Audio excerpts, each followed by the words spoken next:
شفاعة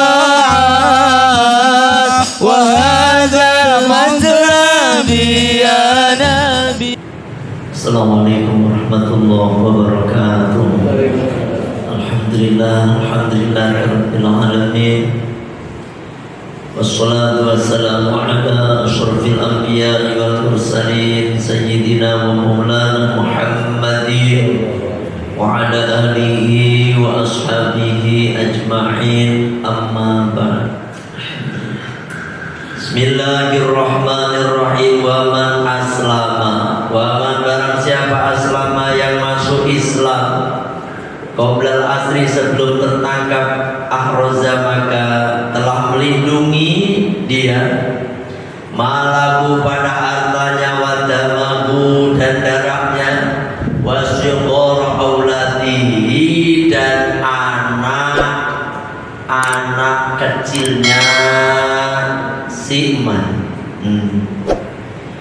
Misalnya lagi perang, ya lagi perang itu dia masih Islam, dia mengucapkan asyhadu an la ilaha illallah wa asyhadu anna muhammadar rasulullah, maka apa yang terjadi? Hartanya, darahnya dan anak-anaknya itu akan terjaga, gitu ya. Ini kalau lagi perang. Mana hadisnya? Rawat lamratkan pada ini hadis siapa? Al-Bukhari, Imam Bukhari hadis 25, bahwa Muslim dan Imam Muslim hadis 22, an Ibni Umar dari Abdullah bin Umar radhiyallahu anhuma, anna Rasulullah sallallahu alaihi wasallam, bahwasanya Rasulullah sallallahu alaihi wasallam qala, beliau bersabda, umirtu, aku diperintahkan, an uqatilan nas, yakni memerangi manusia.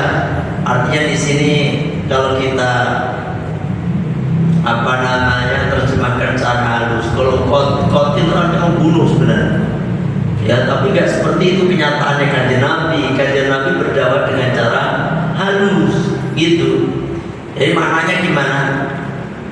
Saya diperintahkan untuk berdakwah Islam kepada manusia, hatta yasyhadu, sehingga mereka bersaksi an la ilaha illallah wa anna muhammadar rasulullah.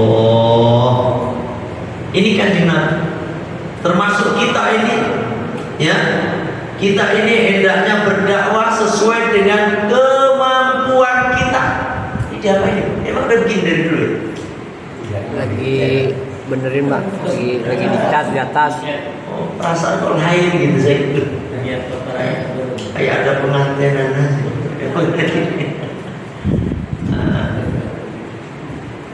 Berdakwah sesuai dengan kemampuan kita. Makanya sebenarnya cara berdakwah yang efektif itu jadi pemimpin. Ya, pemimpin itu bisa membuat kebijakan untuk rakyat. Tapi orang biasa kayak kita ini kan mengajak, ya susah. RT RW itu lebih mudah mengajak kepada rakyatnya daripada orang biasa. Contohnya nggak berdakwah lah, artinya mengajak orang berbuat baik. RT RW bisa.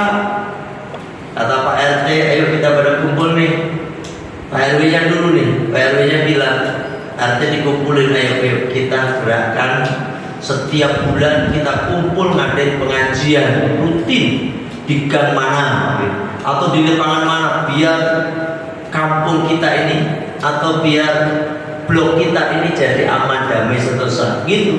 Pasti kalau RW RT kompak, yakin warga ngikut Pak, ngikut. Apalagi misalnya ada iuran berapa gitu untuk konsumsi, insya Allah akan diikuti. Masalahnya kadang-kadang kan yang nggak jelas, RT nggak dukung gitu, RT nggak dukung, terus ini segala macam, itu susah ya. Kayak gini lah Pak, kalau misalnya seorang pemimpin, taruhlah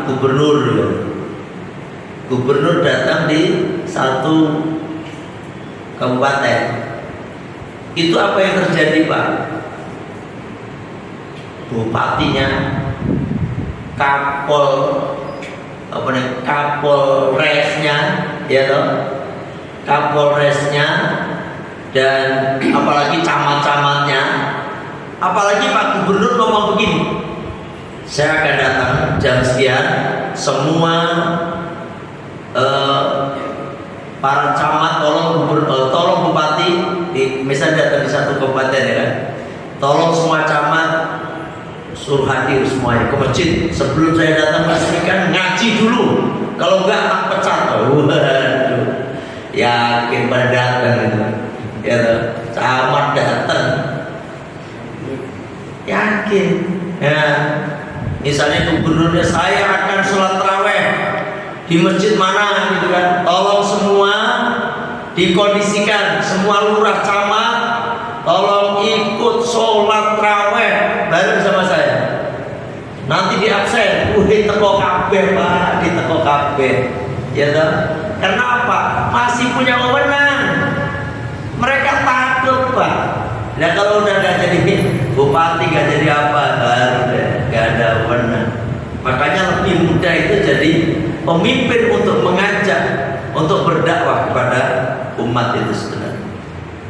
Nah begitu, sesuai dengan kemampuan kita, ya, ada dengan cara masing-masing lah. Yang penting saling menghormati satu dengan yang lain. Kalau saya dawanya bisa yang ngaji. Kalau amar ma'ruf nahi munkar ada lain, mungkin Habibana Habib Rizik, ya kan, itu dengan cara lain.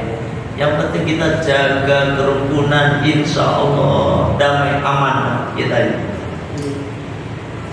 Terus apa lagi? Wa yuqimus sholata, dan mendirikan sholat, wa yutuz zakata, dan membayar zakat.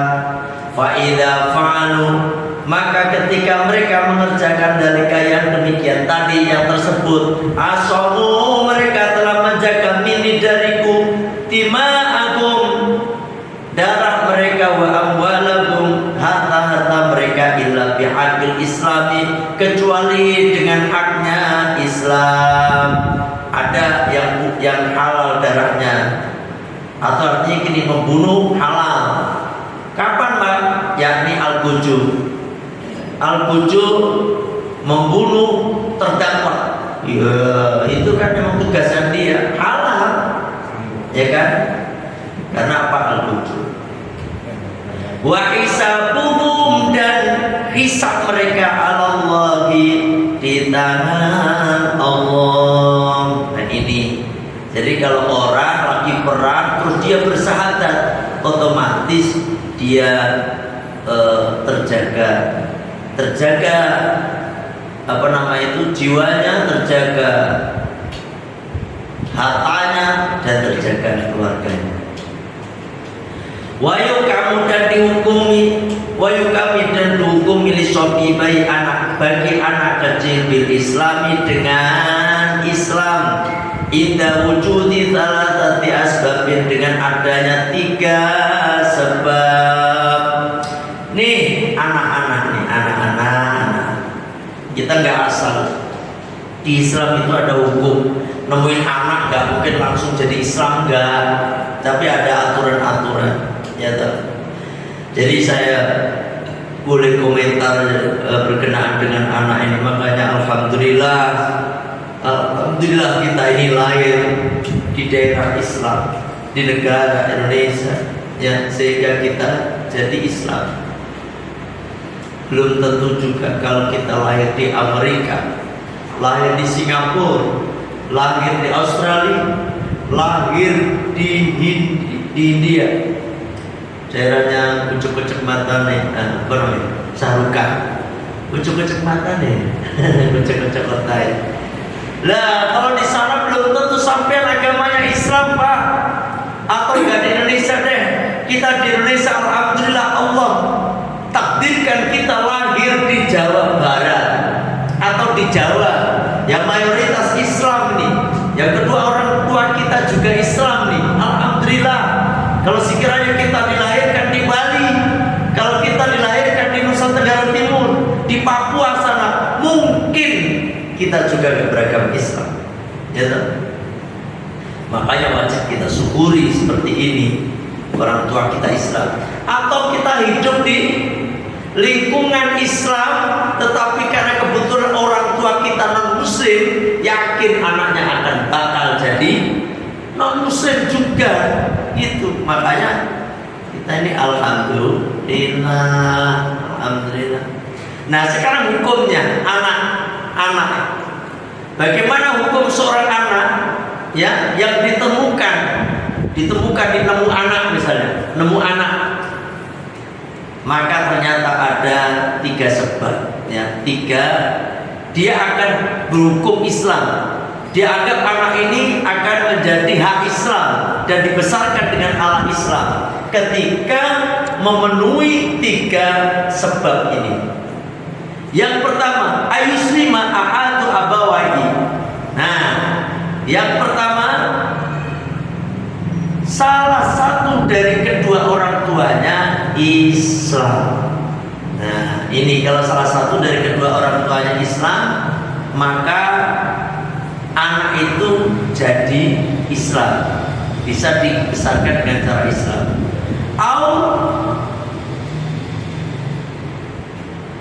Mana? Bisa biyahu muslimun munfaridun an abawaihi, atau gini, ditahan orang muslim menahan munfaridun sendirian an abawaihi dari kedua orang tuanya. Ini orang muslim yang megang, yang menawan. Artinya lagi perang apa ini? Ya kan, lagi perang, orang muslim menahan atau si anak kecil tadi berpisah dari kedua orang tuanya, terus ditemukan oleh orang muslim. Nah, ini juga bisa Islam. Au yujadu, atau ditemukan li lakiton, itu anak temuan ya, lakiton itu anak temuan fi dari Islami, di daerah Islam. Anak nangis tapi di daerah Islam, itu anak juga haknya orang Islam. Kullu mauludin yulatu 'alal fitrah.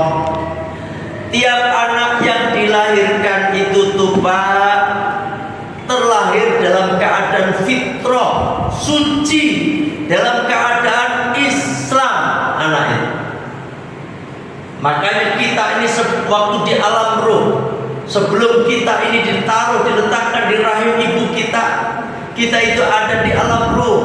Maka ditanya oleh Allah, alastu birabbikum, bukankah aku ini Tuhan kalian? Qalu, maka semua roh itu menjawab, termasuk kita dulu, tapi kita lupa kayak gini, ya toh? Maka kita semua menjawab, bala, benar ya Allah, syahidna, kami bersaksi. Ini artinya apa? Anak kecil itu lahir udah Islam, ya toh? Kecuali kemudian dia lahir dalam keadaan Islam, atau walaupun yang melahirkan itu orang non Muslim, itu anak suci bersih, kagak punya apa? Gak punya dosa. Kullu mauludin yuladu alal fitrah fa inna abawahu yuhawidanihi au yunasiranihi au yumajisanihi. Tergantung kedua orang tuanya, ibu bapaknya mau menjadikan dia seorang Yahudi, atau dia menjadikan seorang Nasrani, atau menjadikan dia seorang Majusi. Tergantung orang tuanya. Ibarat kertas, mau ditulis pakai hitam, mau ditulis pakai merah, kuning, dan lain sebagainya, tergantung yang nulis. Anak pun demikian. Makanya saya pesan berkenaan dengan anaknya, karena berhubungan dengan anak, tolong anak kita ini dengan warnai Islam, ya kan? Warna Islam, Insya Allah. Pertama lahir kita adani, telinga kanannya, telinga kirinya. Ojo lali. Kadang-kadang saking groginya, saking senengnya, saking gugupnya, telinga kirinya yang diadani. Oh, Allah selesai. Kok ini? Kata istrinya, Pak, salah, kuping Pak, salah Pak. Diulang Pak. Diulang butuh yang kanan dulu. Diadani. Ya toh? Diadani. Nah ini bergantung kita terus. Yang kedua, kita didik ala Islam. Kita gini Pak, ketika dia lagi bisa ngomong, ya kan, sering-sering dengerin nama Allah. La ilaha illallah, la ilaha illallah, la ilaha illallah, Muhammadur Rasulullah. Nah, ini anak Pak, langsung rekam. Lihatin, ya toh? Anak yang belum masih kecil, yang belum bisa ngomong, apapun yang kita ucapkan sebenarnya itu kerekam Pak. Seperti disket nih, seperti flash disk yang dimasukkan, dia akan merekam. Walaupun kadang-kadang cuma tengok-tengok gini, itu sebenarnya ngerekam. Kayak anak mulai gede, ya kan, itu tinggal bisa ngomong, rata-rata apa? Banyak nanya. Ditanyain, Mama ini apa Mama? Mama apa ini Mama? Lampu. Itu apa Mama? Kipas. Oh. Terus dia lagi. Ini apa Mama? Itu sebenarnya Pak, itu lagi ngerekam, dan semua yang kita kasihkan informasi akan tercetak di akal pikirannya. Makanya ketika anak masih kecil Pak, jangan sekali-kali bapak ngomong kasar, ngomong keras, ngomong apalagi omongan pisuan. Itu akan misuh-misuh. Kebun binatang keluar. Yakin anak itu akan seperti yang itu bapaknya. Bapaknya suka ngudut rokok, di depan anaknya. Pasti ditiru anaknya. Makanya ada anak kecil ngudut Pak. Ada kan di video itu, Masya Allah. Terus gayanya kayak bapaknya, kelihatannya begini gayanya. Anak kecil padahal 5 tahun. Ya toh? Karena apa? Karena bapaknya. Coba kalau kita sering dengarkan tadi kalimat tahlil, kalimat thayyibah, sholawat, sallallahu ala Muhammad. Dia kalau lagi gitu Pak, pasti diem. Ada anak Pak, salah satu anak jamaah saya itu anak setiap hari nyetel sholawat Habib Syekh. Terus sholawat apa ya? Itu sulis katanya nih, kata siapa bapaknya? Habib Syekh sulis. Pokoknya sholawat aja.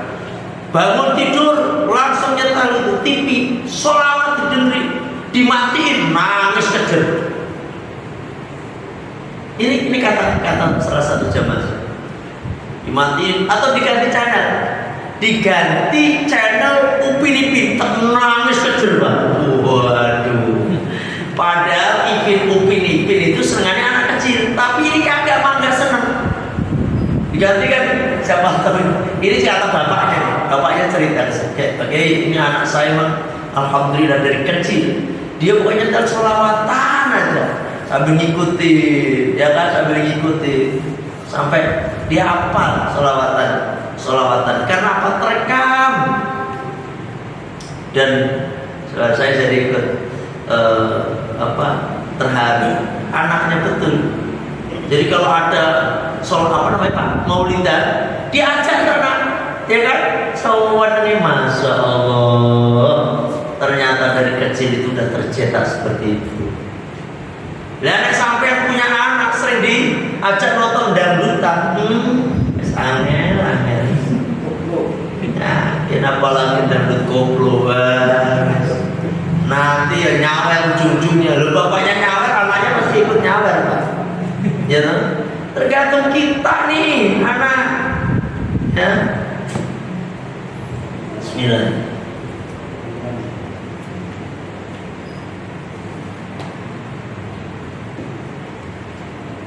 Alhamdulillah. sampai segitunya anak itu diperhatikan di dalam syariat Islam. Karena apa? Kalau anak dibesarkan di lingkungan yang tadi orang lain, pasti anak itu akan menjadi seperti orang tuanya atau pengasuhnya lah, ya kan?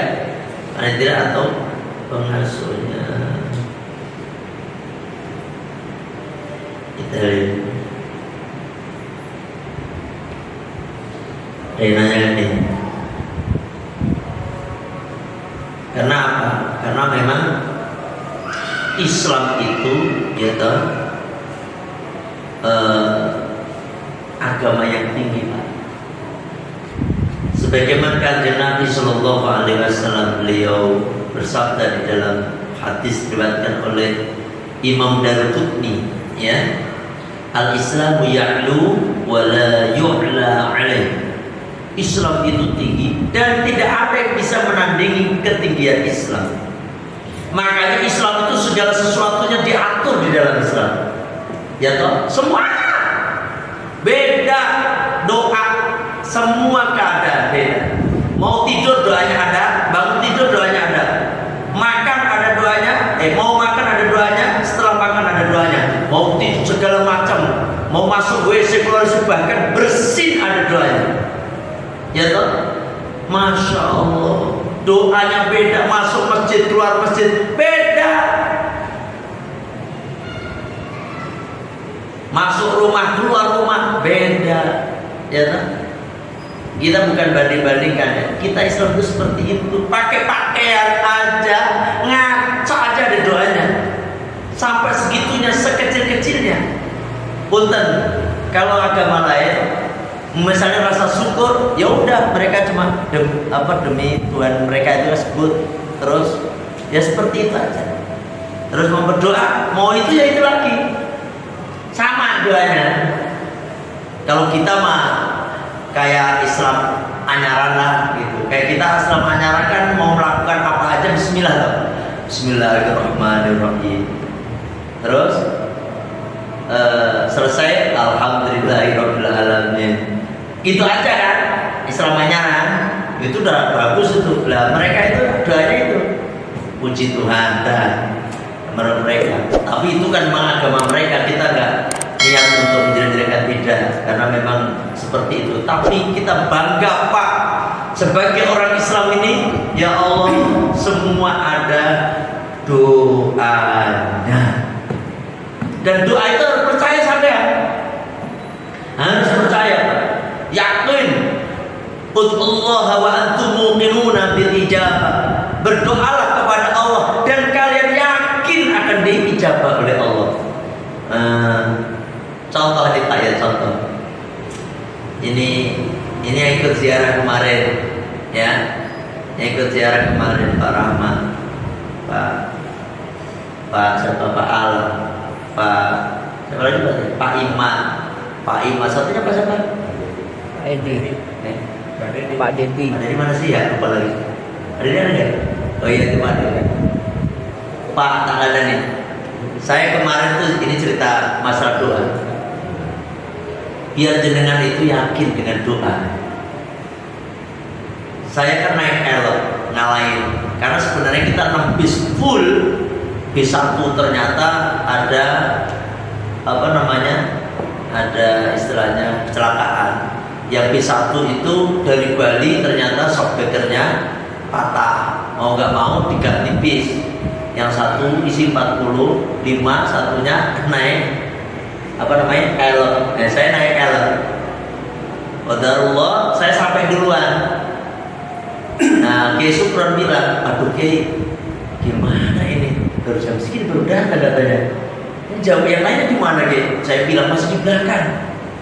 Waduh, gimana nih Kiai Supron? Ini jam segini biasanya ini hujan ya. Jam-jam segini nih hujan, kalau udah hujan terus sampai jam 9 kadang-kadang. Ini hampir tiap hari di sini. Saya udah melihat mendung, masya Allah, ngeri. Bener, ini kisah nyata. Terus saya tawasul ke Abah Habib Thaha bin Hasan bin Yahya, ya kan? sebelum mereka berdatang saya tawasul, saya mohon kepada Allah diberkati Habib Habib bin Nasr bin Ali. Kalau saya terjemahkan bebasnya, saya Habib mohon jenengan kiranya untuk dengan wasiat ya Allah, berkata saya ya Allah dengan berkahnya kekasihmu, walimu, ya hamba mohon ya Allah sekira-kiranya kami ini membaca Ratibul Kubro sampai selesai, enggak engkau kasih hujan dulu, gitu ya, sampai selesai enggak engkau kasih hujan dulu. Itu udah mendung Pak, udah mendung. Saya udah gimana, mana makamnya itu kan segitu-segitunya. Semuanya kan banyak di bawah itu Pak Alam. Dikasih gelaran, kalau hujan udah wassalam, buyar pasti. Buyar itu kalau kemana lagi. Apa yang terjadi? Itulah kekuatan doa Pak. Ketika habis berdoa terus pada datang, saya sambut mereka, saya tawasul sebentar ya kan. Terus datang, udah yang lihat langit udah mulai cerah nih, gitu ya. Pas itu padahal baca rotib itu 1 jam. Rotib itu 1 jam Pak, Ratibul Kubro itu. Insya Allah di sini nanti setelah Lebaran kita akan baca Ratibul Kubro di sini. Semua masjid udah, yang rutin gini, yang sini belum. Semua dari BCM, KSB, Mega, ini mana? Gempol, yang PTCI sampai semua udah. BCM. Nah di sini nanti dibaca Ratibul Kubro, tapi habis Lebaran Pak ya. Habis Lebaran. Karena apa? Fadilahnya yang begitu gede. Udah singkat cerita tadi Pak. Ratibul Kubro. Oh iya.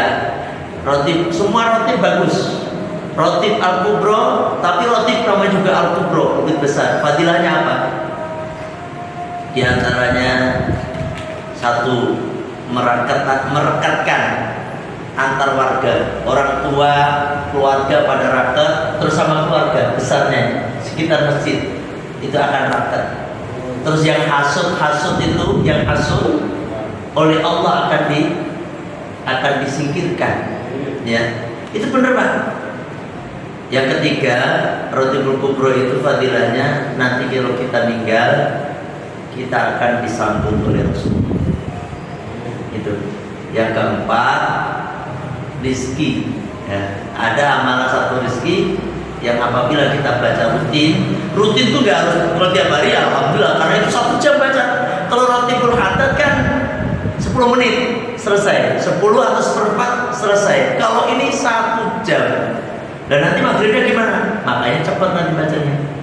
Jadi maghrib sampai isya pas adzan biasanya selesai, ya kan? Insya Allah nanti kita akan mulai habis habis Lebaran. Nanti saya akan tentukan minggu keberapanya. Setiap bulan sekali di sini. Tujuannya apa? Berkahnya.